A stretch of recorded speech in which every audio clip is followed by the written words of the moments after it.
jadi nanti akan disesuaikan. Oh, ada lagi yang lehernya pendek, kita kecilkan, kita kecilkan lagi. Ya, bisa disebutkan disesuaikan ukurannya, jadi ukur dulu, ya, sampai sesuai. Yang ini yang warna merah, ini bisa diadjust. Tapi ada juga cervical core yang sudah ada ukurannya, ada yang S, M, L, XL sudah ada. Tergantung tadi, makanya kita mau bawa pasiennya seperti apa. Pasiennya orangnya besar misalnya. Kalau kita kalau mau pakai cervical itu udah seksi yang panjang ya gitu. Jadi tergantung nanti cervicalnya seperti apa. Ini cervical core yang bisa di-adjust. Nah, masangnya seperti apa? Hasil akhirnya adalah seperti ini. Hasil akhirnya adalah seperti ini. Fungsinya apa nih? Agar masyarakat tidak bergerak. Tadi ingat yang saya sampaikan. Ada asumsi kita cedera pada cervical. Maka kita harus pasang polar neck agar cervicalnya nggak gerak.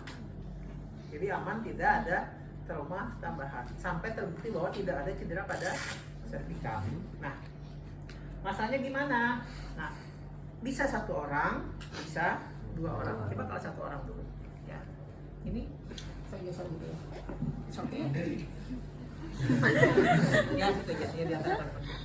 Nah, kalau berdua, maka satu orang akan mengamankan lehernya dulu. Ya. Mundur nah, Si masih mundur masih namanya. banyak luas.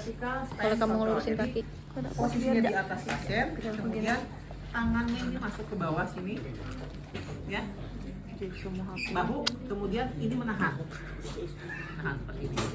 Kayak ini kalau dua orang penolong. Kalau satu orang penolong, teman-teman bisa tahan seperti ini menggunakan apa nih namanya? Ujung paha, ya, kemudian ambil pola neck-nya. Ingat teman-teman, ini ada velcro-nya. Ya, ada velcro itu yang perekatnya ini, ya. Dulu di sepatu waktu kecil sepatunya pakai ini kan ya. Nah, ini harus selalu sebelah kanan.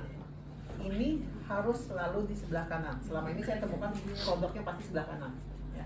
Jadi caranya adalah kita masukkan bagian ya dari sebelah kanan ini lipat. Ya, lipat ke dalam, ke bawah boleh sebelah kanan. Ya. Lipat, masukkan ke sini. Masukkan ke sini. Di sini kan ada rongga ya. Jadi Anda tidak perlu menggerakkan kepala yang angkatnya, nah, biar aja seperti ini. Nah, sudah muncul di sini, tarik velcro-nya. Oke, ini dari bawah ke ini. Oke, tahan, kemudian ikat. Ya, sudah selesai. Abaikan yang robek ini ya. Maka sudah terpasang. Kalau berdua, satu orang sih, bro. udah masuk aku. Sakit banget batisku. Kayak saya tadi di atas kepalanya. Ya. Wendre. Ya, oke. Mundur aja bareng, mundur aja. Kakinya mundur aja. Nah, kalau berdua, maka satu orang di sini yang masangnya. Ya. Pasang ini, sama ya posisinya ya.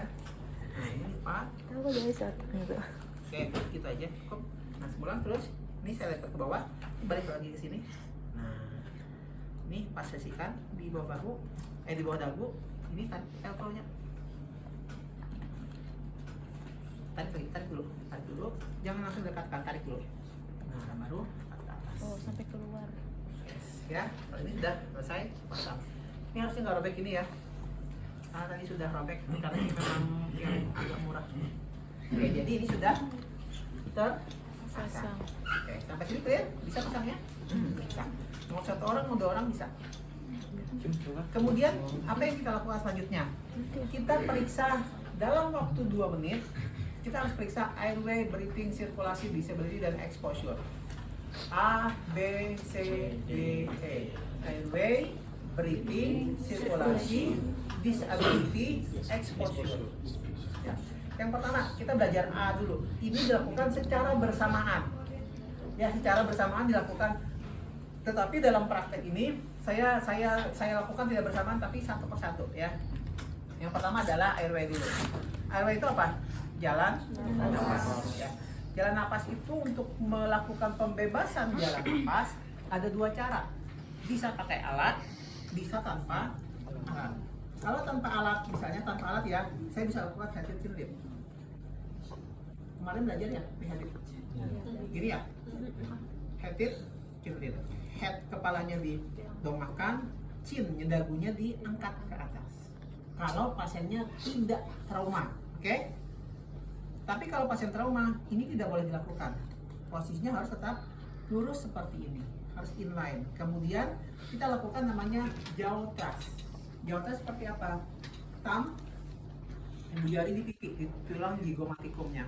Kemudian ini di rahang, di mandibulanya. Ini angkat ke atas. Nah, seperti ini. Ketika ini terangkat, maka jalan nafas akan terbuka. Ya, sama dengan kalau kita pasang tadi collar neck. Ya, gitu. Kalau pakai alat, ini bisa kita combine menggunakan alat. Contohnya adalah mana tadi? Oh, ini dia. Ini namanya oropharyngeal airway. Apa? Budel. Ini dipasang pada pasien-pasien yang tidak sadar. Kalau pasiennya sadar, jangan dipasang ini, karena dia akan ada refleks muntah yang bisa menyebabkan aspirasi. Nah, jadi sebelum dipasang ukur dulu dari ujung bibir sampai ke pangkal telinga. Ini kurang sama ya, kurang 1 cm. Kurang 1 cm. Harusnya sampai ke sini, ya. Nah, jadi cara masangnya seperti ini. Tadi setelah terpasang collar neck boleh pasang. Atau sebelum terpasang collar neck juga boleh, ya. Jadi cara masangnya nanti hasil akhirnya adalah seperti ini. Sebelumnya kita masang gini. Ini masukkan ke bawah ke dalam langit sampai ujungnya ini menyentuh langit-langit. Tahu yang langit-langit ya? Satu. Kemudian diputar sambil dorong ke bawah. Ini nggak bisa karena ada halangan sini ya. Jadi dorong ke bawah, maka dia nanti akan masuk ke dalam. Contohnya tuh seperti ini. Seperti ini contohnya. Ya.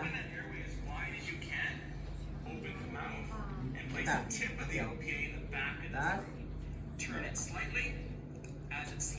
Masuk ya. Nah, ini kayak ini.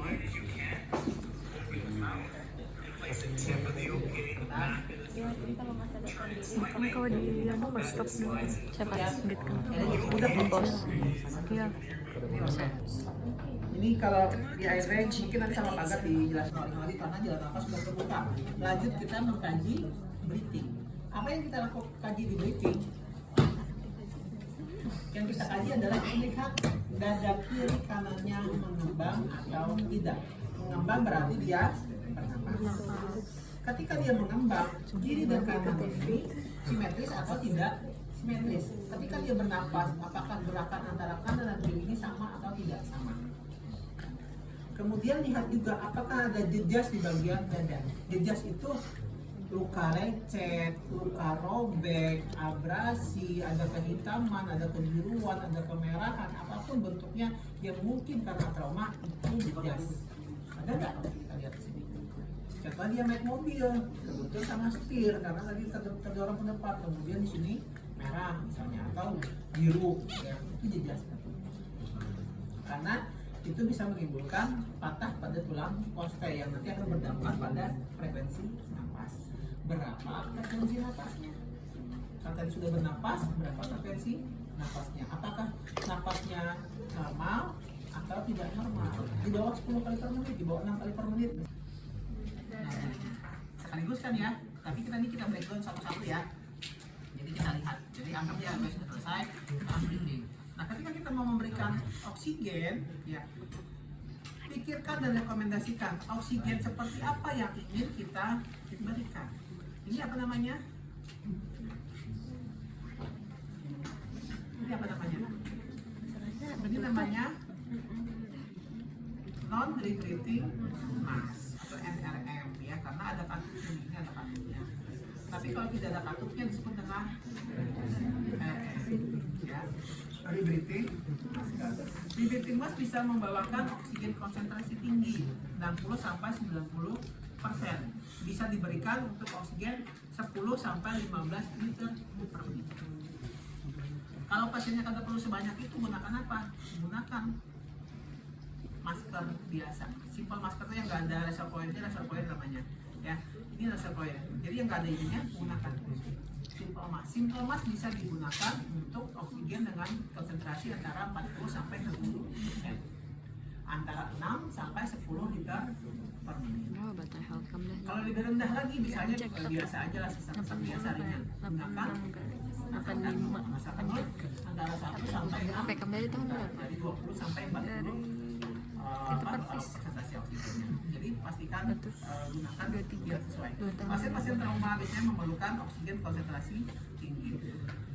Sebelum dipasang, kembangkan dulu reservoirnya, ya. Jadi ini hubungkan ini ke oksigen sentralnya.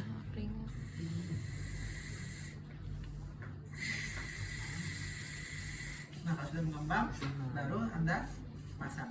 Tapi ingat, mengembangkannya jangan ditiup, tapi dari ada yang sudah salah persepsi. Jangan ditiup, ya, karena ditiup nanti yang masuk adalah yang kedua kan.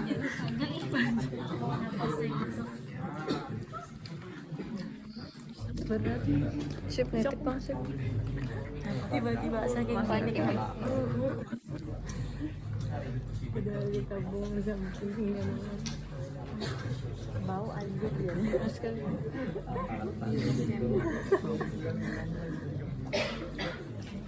Udah deh. Ya, kita pasang Istirahat.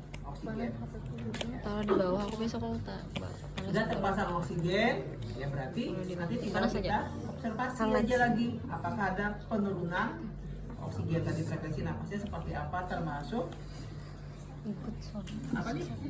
Saturasi oksigen. Kita bisa tingkatkan atau kurangi sesuai dengan saturasi oksigen. Dapat? Sudah airway, sudah breathing. Oke, sekarang lanjut kemana? Sirkulasi. Geser lagi. Nah, untuk sirkulasi apa yang kita nilai? Sirkulasi apa yang kita nilai? Teman-teman lihat, tadi saturasi oksigen termasuk juga. Kemudian lihat raba nadinya. Ya, raba nadinya. Nadinya ada tidak ada? Kalau ada, kuat ataukah lambat? Berapa frekuensi nadinya? Lihat kanan dan kirinya, bandingkan. Ya. Kemudian raba, hangatkah, dinginkah? Kalau hangat berarti metabolismenya bagus aja, tapi kalau dingin terjadi penurunan metabolisme. Kemudian apa lagi? Pucat apa tidak? Ya, pucat putih misalnya ya. Kemudian baru kita cek juga kapilari refill time-nya atau waktu pengisian kapiler. Teman-teman bisa pencet di salah satu kukunya. Ya, jadi ya, harusnya merah ya. Langsung putih. Merah langsung putih. Ini berapa lama waktu pengisian kapilernya? Lebih dari 2 detik atau kurang dari 2 detik. Pada pasien-pasien yang luka atau perdarahan atau mungkin terjadi shock, akan terjadi penurunan waktu pengisian kapiler. Jadi akan lebih lama nantinya. Itu menunjukkan bahwa darah yang diangkut ke seluruh tubuh berkurang. Kenapa berkurang? Bisa jadi karena adanya perdarahan. Oke, ya, ini dapat ya. Termasuk oksigen tadi kurang. Kemudian apa lagi? Setelah nadi, CRT apalagi yang kita cek di sirkulasi, termasuk tekanan darah. Tekanan darah perlu nggak? Perlu. Apalagi selanjutnya? Apalagi selanjutnya? Ini kayak di rumah sakit nih jelek. Apalagi yang melihat? Apakah ada perdarahan yang masif? Apakah ada tanda-tanda perdarahan? Misalnya kepalanya ada perdarahan, kakinya ada luka perdarahan, tangannya ada luka perdarahan. Itu kita observasi. Lihat, oh ternyata dia pakai celana, kemudian celananya basah karena darah. Buka celananya, potong. Ya, sambil kita membuka seluruh bagian-bagian yang itu biar kita bisa melihat. Ini bagian dari tadi airway, breathing, sirkulasi, exposure. Kita harus bisa melihat seluruh bagian tubuh pasien untuk mengekspos. Tapi ingat, kalau kita sudah buka pasien, jangan lupa selimut. Jangan sampai dia terjadi hipotermi. Ya. Potong celananya, oh ternyata ada luka dan perdarahan.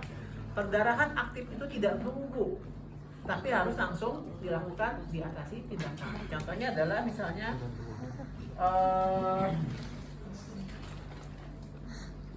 kita lakukan balut tekan misalnya ya, balut tekan terhadap luka tersebut.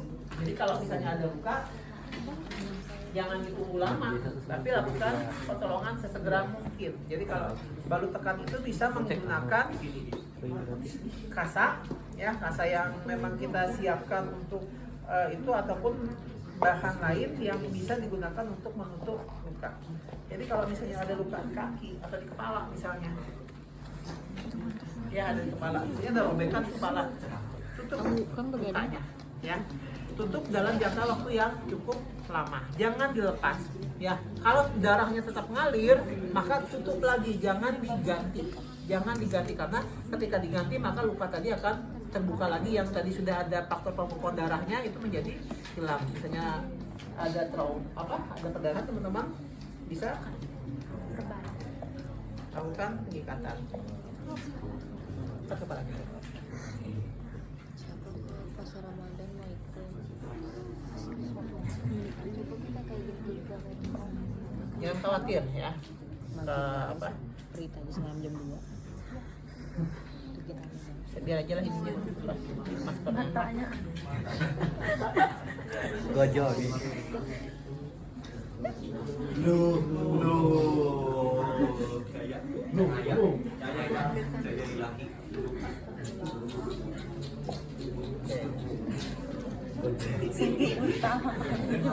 Ya. Nah, jadi pastikan mukanya sudah ditutup. Kemudian apa lagi? Kalau teman-teman sudah melakukan airway, breathing, sirkulasi, exposure, disability belum. Disability ini kita bisa cek kesadarannya, bisa menggunakan GCS. Kalau pasiennya tadi tergantung kondisi kesadaran pasien ya. Nah, GCS-nya cek juga. Tadi di awal kita kenapa menggunakan APPU, karena kita pengen mengetahui segera mungkin sadar atau tidak. Ketika sudah spend waktunya panjang, cek GCS-nya.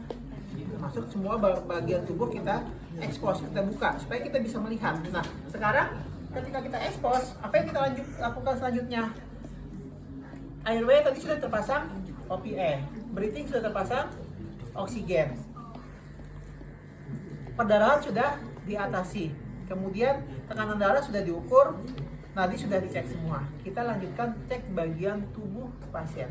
Kalau dalam pemeriksaan teman-teman belajar head to toe, ya dari kepala sampai kaki. Nah, sekarang kita cek bagian kepala. Itu jangan lupa. Nah, ya. Tadi sudah ada luka, perdarahan. Waktu kita mengikat luka, kita harus lihat apakah lukanya luka terbuka atau apakah ada resiko fraktur di sana, harus dipastikan. Jadi kita bisa cek juga apakah ada fraktur di wajah dan leher. Setelah kepala, kemana lagi kita cek? Setelah kepala kemana lagi? Leher sudah dada. Dada makanya kita buka nih. Kita lihat apakah tadi ada jejas atau tidak. Ada jejas pada dada. Adakah kebiruan ataupun kontusio, apakah ada abrasi, luka lecet, apakah ada luka tembus. Misalnya teman-teman temukan luka tembus. Luka tembus di sini kena apa? Pisau misalnya. Ketika teman-teman temukan pisau menancap, jangan dicabut. Jangan dicabut, ya. Jadi biarkan saja dia menancap, tapi teman-teman bisa balut di apa namanya? Di semuanya jadi dibuat balutan, kemudian ditahan, disangga dengan kasa yang tebal, bulky dressing, supaya apa? Kalau ada perdarahan di sampingnya, maka bisa teratasi. Tapi kalau misalnya tidak bisa teratasi, tumpuk lagi dengan kasa yang lain yang lebih tebal. Kemudian teman-teman bisa dibuat balutan bulat, ya kayak donat ya, kayak gini boleh juga, supaya tadi ini mengurangi perdarahan, kemudian juga bisa apa tadi untuk menahan agar tidak terjadi pergerakan. Jadi kalau misalnya seperti ini, teman-teman buat donat seperti ini, kemudian ya donat nanti ditumpuk aja lagi. Ya kalau misalnya ada luka perdarahan, teman-teman bisa tumpuk semakin tebal semakin tembus, jangan sampai lepas. Ya jadi biarkan dia tancap seperti ini. Kalau misalnya tidak sengaja tercabut, maka tutup langsung untuk mengatasi perdarahan. Ya jangan dibiarkan terbuka. kecabut misalnya, dia kecabut pasang lagi dia panjang. Jadi jangan. Kenapa? Karena selama dia tertusuk itu dia akan menghalangi darah itu keluar. Kalau ini tercabut, pisau. Kalau misalnya darah tercabut maka perdarahan tadi akan lebih banyak. Ya Allah 20 Jadi menit. biarkan saja. Nanti itu tindakan selanjutnya adalah di ruang operasi. Ya, ruang operasi. Oke. Dada. Dada ini kita periksa mulai apa? Lihat dada itu abdomen kita mulai dari inspeksi. Lihat apakah ada gas, apakah ada trauma, apakah pergerakan di lingkar dada kiri dan kanan simetris atau tidak simetris. Setelah itu apa lagi? Inspeksi, auskultasi dulu. Auskultasi. Ya, kita gunakan stetoskop, periksa semua lapang paru, ya, dari bagian posterior sebagai inferiornya, kemudian periksa juga jantung. Setelah auskultasi apa lagi?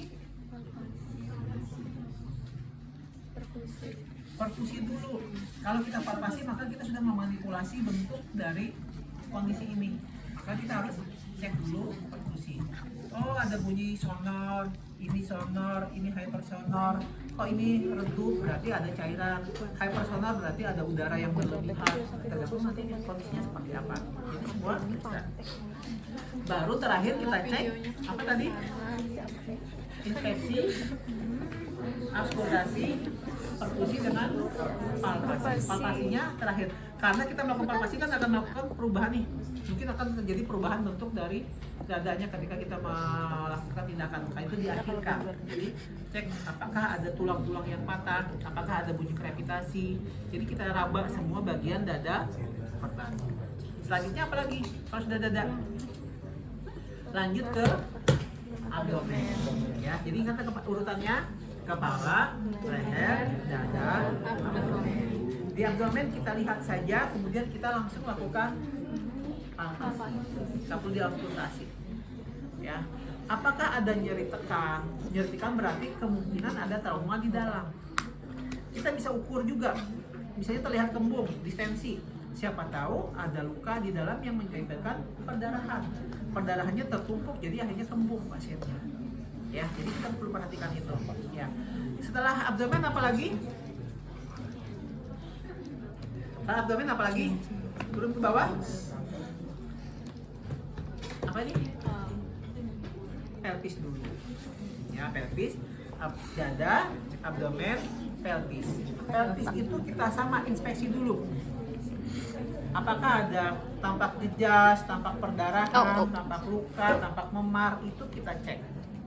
Selanjutnya kalau memang sudah ditemukan atau tidak ada, lakukan tindakan untuk memeriksa apakah stabil atau tidak stabil pelvisnya. Caranya adalah stabil tidak stabil tuh teman-teman bisa tekan di sini, ya. Jadi di bagian pelvis, tulang pelvis, tekan ke bawah. Kalau dia berteriak kesakitan atau ada bunyi tertentu, kemungkinan tidak stabil yang asumsi kita siapa tahu terjadi fraktur pada pelvisnya. Sudah cukup, jangan dilakukan lagi tindakan apapun. Tunggu saja. Atau ketika teman-teman ini namanya open book ya, buka buku ya. Tadi yang namanya close book, angkat atas gitu. Sama kalau dia berteriak kesakitan, itu menunjukkan bahwa ada ketidakstabilan pada pelvisnya. Jangan dilakukan tindakan apapun. Ya, jangan dilakukan ulang tindakan yang tadi karena akan mencederai pasien. Kalau di luar rumah sakit, kalau di rumah sakit teman-teman bisa pasang namanya pelvis sling. Pelvis sling di sini nggak ada bendanya sih. Jadi kayak kain ya, atau teman-teman tahu mitela tidak? Atau gini, kain bahalai. Ya, tapi bahalai kayak itu ya. Kalau misalnya di luar rumah sakit itu masukkan ke sini pasien. Ya, ya. Jadi memasukkannya di mana? Di sini. Sini ada rongga ya. Belakang sini kan ada cekungan ya. Atau di bagian sini. Tapi nanti melewati bokong, paling dekat di sini. Jadi sisipkan ke bawah, kemudian taruh di atas pelvisnya, kemudian ikat. Jadi ikatnya tuh kayak gini. Misalnya ini besar ya, jangan bayangkan ini kecil ya, jangan bayangkan ini kecil. Bayangkan ini besar, lihat ini kecil tapi Nah, ketika sudah ketemu nih tadi ujung apa tadi? Kain bahalainya tadi, ini ikat seperti itu. Ikat sangat kuat. Kuat sampai kuat. Kalau sudah ujungnya nanti ikat saja. Maka ini nggak akan gerak nantinya. Ya, supaya pelvisnya yang tidak stabil ini menjadi stabil. Oke, dapat ya? Kalau di rumah sakit ada yang namanya pelvis sling, ada alat khusus untuk menahan pelvis. Selanjutnya kita kemana lagi? Ke ekstremitas, ya, ke ekstremitas bagian bawah. Ya, teman-teman lihat, apakah ada tanda-tanda trauma? Misalnya ada bengkak, adakah luka perdarahan, adakah jejas, adakah memar, apakah ada perubahan bentuk yang kemungkinan terjadi fraktur, ya. Kalau ada fraktur, di mana yang lakukan pemindaian? Ya, misalnya ada fraktur nih di bagian sebelah kirinya. Fraktur, ya teman-teman gunakan apa namanya ini? Bidai, ya. Bidai ini ada bagian yang empuknya, ada bagian yang keras. Ya, teman-teman bisa gunakan 2 atau 3, minimal 2. Kalau ada 3 bagus, bisa menyokong bagian bawahnya. Tapi kalau tidak ada, teman-teman gunakan 2 buah bidai. Teman-teman caranya memasang bidai. Aku 2 PP Ya, bidai ini harus melewati 2 sendi. Syaratnya adalah harus melewati 2 sendi. Kalau fraktur femur, maka sendi di lutut dengan di pelvis ini harus dilewatin. Kalau frakturnya di mana? Di sini, tibia fibula, maka sendi di bagian tumit ini dengan di lutut harus dilewatin. Jadi kalau di antara dua ini harus dilewati, itu maksudnya ini harus lebih panjang. Kalau di sini ini harus lebih panjang dari antara ini dengan ini. Ya, jadi untuk menahannya seperti itu. Misalnya ada fraktur di bagian tibia fibulanya. Nah, ini aja paling mudah. Kita pasang satu di sini, pasang satu di bagian cari. Nah, di sini. Nah, tinggal kita lakukan pembidaian.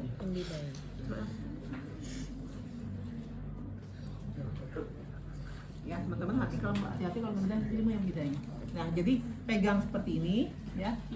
Iya, dari bawah. Bentar. Nah, ya. Ini tangan saya satu di sini ya. Tangan saya satu di sini. Ya, kencang aja apa. Terus ke bawah aja. Langsung ke bawah aja. Banyakin bawahnya. Oh, jadi kayak banyakin bawahnya. Lagi bawahnya lagi. Oke,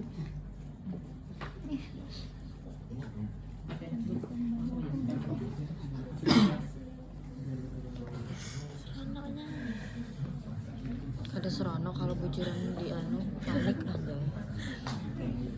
Dapat ya? Nah, ini sudah dibidai. Tapi tadi saya kelupaan satu.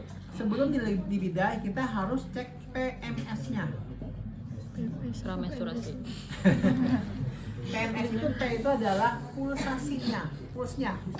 Sebelum dipasang bidai ya, saya lupa, mohon maaf. Cek dulu tadi di sini. Berasa tidak? Kalau tidak berasa, Gimana ngajak Nadia di kaki perdarahan. Bu Antum nggak pernah ngambil darah di sini kan? Kami waktu itu ada ngambil sini. Perdarahan yang tensi Sumpah di Dahlia pas itu aku ngambil darah di kaki dulu coy. dia menggerakkan jari-jari kakinya. Kalau di kaki, kalau di lengan sama ya.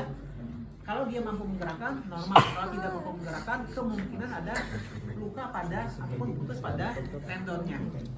Yang terakhir apa? S-nya sensorik, puls, motorik, sensorik. TMS ya, puls, motorik, Puasa. kita raba di sini. Kasih rangkang atau kita raba, dia merasa atau tidak. Kalau sudah berasa, Pantas saya kok nggak empuk ya tuh. bagian ya. Sesudah dipasang, kita cek lagi sekali, cek lagi di sini. Tadi teraba, sekarang tidak teraba. Oh, terlalu kencang mungkin. Itu ya, jadi kita bisa melonggarkan. Oke, jadi cek PMS. Astaga, 30 menit Kaki, sudah video. tangan sama. Cek juga seluruh Panas bagian banget nih. kaki. Kita jangan cuma sekedar meraba-raba, tapi Panas harus sampai kok. dicek, dikuat supaya merasakan Sudah apakah kayak ada stabil lagi videonya. tulang yang fraktur atau Rame. tidak. Ya, pasti pasiennya akan teriak kalau dia memang ada nyeri hebat. Oke. Sudah nih, sudah dilakukan. Ya, ini sebenarnya bisa disambung ya teman-teman. Ini bisa disambung. Jadi kalau teman-teman ininya kainnya panjang, kaki kanannya bisa digabung di beban dengan sebelah sininya. Jadi dia akan nyatu nantinya. Tapi kalau tidak apa-apa. Nah, sekarang kepala sudah, leher, dada, abdomen, pelvis, X bawah, X atas sudah. Apalagi yang belum? Bagian apa yang belum? Bagian belakang, bagian posterior, ya. Tadi PLN kalau sempat dipasang, pasang ya. Kalau tidak sempat dipasang, teman-teman tidak apa-apa. Nah sekarang untuk melakukan pemeriksaan bagian posterior, kita akan lakukan sekaligus kita akan memasang spanboardnya. Spanboard. Jadi kalau kaki ini sebelah mana yang ekstremitas mana yang trauma? Sebelah kiri. Kita miringkan ke sebelah kanan. Traumanya sebelah kanan, kita miringkan sebelah kiri. Oke, good. Sekarang kita pilih apa nih? Pilih scoop stretcher atau pilih spanboard? Kenapa spanboard? Hah? Karena ada rongga-rongga di belakang aja ya. ya, Tegak. Apalah. kalau kita gunakan spanboard kalau tidak ada trauma tulang belakang ataupun pelvis. Kalau ada trauma pada tulang belakang ya atau pelvis, kita gunakan spanboard. Karena ini posisinya kan teman-teman, coba buka. Ya Allah, panas banget HP ku sudah masuk Allah, tabarakallah. Kita bisa digabung ya. 30 menit. Kalau dia tulang belakang cedera, maka kita tidak akan bisa menggerakkan pasien karena akan sangat nyeri dan di samping nyeri akan merubah posisi pasien yang beresiko bertambah parahnya cederanya. Maka kita gunakan spanboard ini kalau scoop, kalau gunakan scoop kita tinggal masukkan kiri kanan, maka dia akan bisa nyambung. Ya, maka harus menggerakkan pasien. Tapi kalau pasiennya aman untuk digerakkan, kita bisa menggunakan apa namanya ini? Oke, ini geser.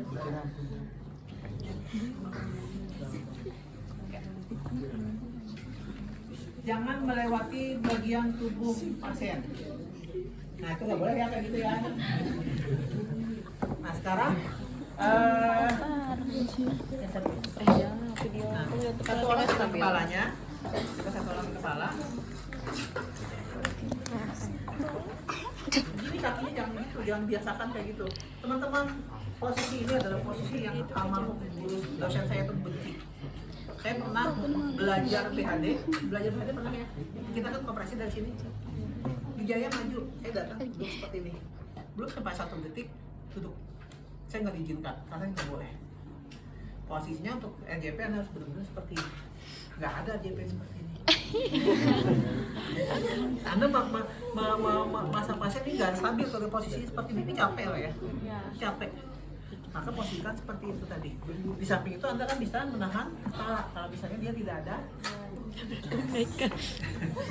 Ya. Oh ya, saya barusan duduk. Ya duduk. Belum duduk, dah duduk lagi. Saya kembali. Saya nggak tahu salah saya apa. Sampai saya sadar, oh ternyata tidak boleh posisinya seperti itu. Hanya seperti itu saya sempat berdua 3 kali untuk melakukan. Belum pegang pasien. Sekarang 1 orang kepala, 2 orang sini. Jadi nah sekarang saya dan Jelly akan melakukan lock roll. Kita bertiga akan melakukan lock roll. Tadi kepalamu, kita akan kepala tadi kayak gini. Saya tadi. Nah, yes. Ya. Nah, tangannya tarik sini, ya. Kemudian ini saya cross. Tangan saya satu di sini. Tolong dong, awas dulu. Tolong dong. Di sini, di pinggulnya, pelvisnya. Yes. Belum. Nah, sinilah pelvis 1, saya di paha 1, kamu di paha 1. Oke. Ini kita geser ke sebelah mana nih? Bro. Bro. Oke, mana bro? Kita berikan kemana bro? Oke. Halo bro. 1, 2, 3. Oke. Nah seperti itu. Tahan. Nah kemudian ya. Jadi pegang ini kan kuat ya. Jadi pegang ini kuat. Saya ambil ini. Saya akan cek semua bagian belakang di sini. Kalau sudah tidak ada masalah, saya tarik. Ini kemudian angkat. Dia pegang atas sini ya. Oke, balikin 1, 2, 3. Nah, maka pasirnya sudah berada di atas sensor kita, dirapikan. Tinggal distrap aja lagi. Distrap itu Eja, astagfirullahaladzim. Aduh perutku sakit weh. oke. Kalau sudah, diapain nih? Kita angkat misalnya ke dalam ambulan. 25 menit. Kita berapa ini? Dua-dua dan Itu gini. Bentar. Nah ya, sekarang kita angkat. Posisi angkat seperti apa? Seperti ini. Yuk. Buka kakinya. Buka. Ya, sekarang angkatnya tidak boleh seperti ini. Ya, sorry belakang. Jangan seperti ini ya. Seperti sana ya. Ya, jadi harus seperti ini. Ya. 1, 2, 3. Kalau menurunkannya Anjay, trauma kot. 1, 2, 3. Trauma kot. Jadi jangan ketika kita menunduk seperti ini, resiko kita cedera pada tulang punggung dan pinggul. Ya, jadi jangan biasakan kalau teman-teman narik seperti ini. Pasti harus dari bawah. Ketika seperti ini, tumpuannya di sini. Naik ke atas. Jangan di sini resikonya besar. Oke, kalau sudah seperti ini, tinggal kita bawa ke ambulan. Di ambulan kita bisa pasang infus, cek darah misalnya, ngambil darah dan seterusnya. Bisa Storage dimasukkan. full. Ya, kalau misalnya ada GDS, ya, dan seterusnya. Sambil kita komunikasikan dengan orang astaga, Coba ada beli air cold kak? kada lagi 45.000. 49 sekarang. 49. Aku tiap bulan bayar 50. 2024 ya. Ya, tarik. Abahku juga yang bayar. Jadi sebulan tuh aku bayar 50. Gimana? Ke belakang. Sekarang kita pasang menggunakan apa namanya ini? Misalnya ada cedera pada tulang belakangnya, kita gunakan scoop stretcher. Stretcher ini bisa dipisah ya, ini bisa di-adjust. Ini posisinya ini dibuka. Nah, ini bisa diturun naikkan. Sesuaikan dengan tinggi badan. Ini letak ya. Yang kecil ini di kaki. Nah, cukup nggak? Kurang. Oke. Pasti di bawah yang setupnya susah.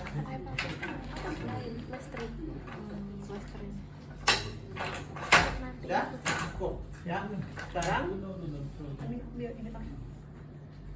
Nah, ini teman-teman, ini kita pisahkan. Sedihnya Bang Ikam. Ya, nah, sekarang dipindahkan satu sebelah sana.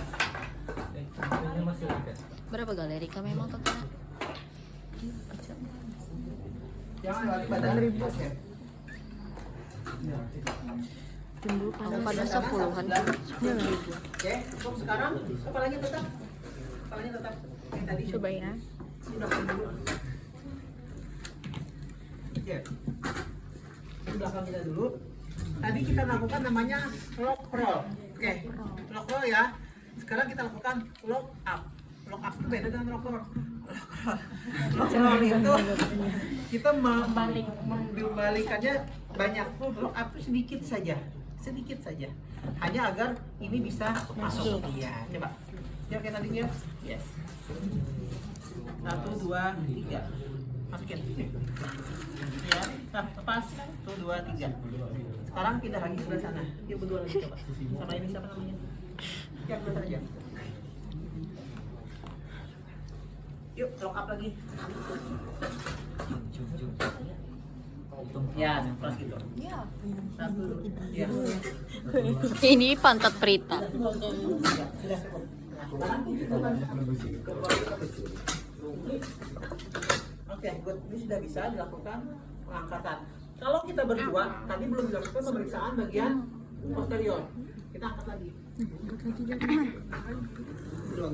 Astaga, angkat-angkat harus. 1, 2, 3. Ini dia. Cek ke bawahnya. Di bawah itu kan ada bolong ya. Nah, itu bisa cek diraba semua. Ada luka, perdarahan dan seterusnya. Sudah tidak ada, bawa ke ambulan kemudian turunkan 1, 2, 3. Oke, good. Sudah, sampai sini cukup.